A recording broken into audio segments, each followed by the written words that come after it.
وطن تو آزاد ہو چکا ہے، دماغ دل ہیں غلام آپ بھی، پیے ہوئے ہیں شراب غفلت جہاں خواص و عوام آپ بھی، ہمارے بے خانہ وطن کا وہی پورنا نظام آپ بھی، کسی کو جام شراب جائز کسی کو پانی حرام آپ بھی،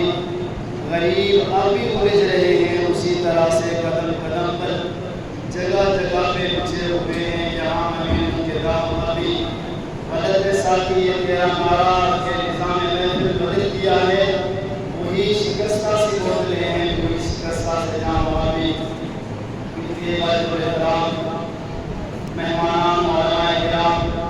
گرامی سامعین، میں پھر سے آپ سب حضرات کا پہلے سے ممنون اور مشکور ہوں، آپ تشریف لائے ہمیں سعادت کی خوشی آپ کو ہمیں اللہ آپ کے آنے کے وقت بارگاہ عالیہ میں قبول اور منظور فرمائے۔ بس اتنا پیغام دینا چاہتا ہوں اپنے علماء کرام کو کہ ہمارے علماء کرام ہمارے اہل اسلام نے اس وطن عزیز کو بنانے میں بہت سی قربانیاں دی ہیں، جو بھوک آپ قربانیوں کے بعد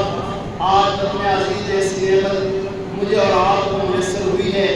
تو جس غرض اور جس مقصد کے لیے اس وطن عزیز کو بنایا گیا تھا وہ غرض کیا تھی؟ پاکستان کا مطلب کیا؟ آپ اس کو یاد رکھ لیں کہ ہمارے آزاد نے اہل اسلام نے 20 لاکھ کے قریب مسلمان نے قربانیاں دی پاکستان کو بنانے میں، کیا غرض تھی؟ پاکستان کا مطلب کیا؟ پاکستان کا مطلب کیا؟ دستور ریاست کیا ہوگا؟ دستور ریاست کیا ہوگا؟ تو الحمدللہ پاکستان بن گیا،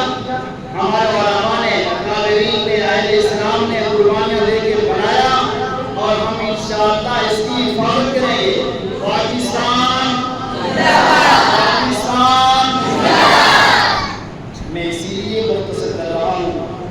کہ میں اپنا وقت اپنے تشریف لائے ہوئے مہمانان گرامی قدر علماء کو دیتا ہوں، جتنا ہو سکے اس محفل کو آپ مختصر سے مختصر کریں، کیونکہ 9:30 بجے دعا تھی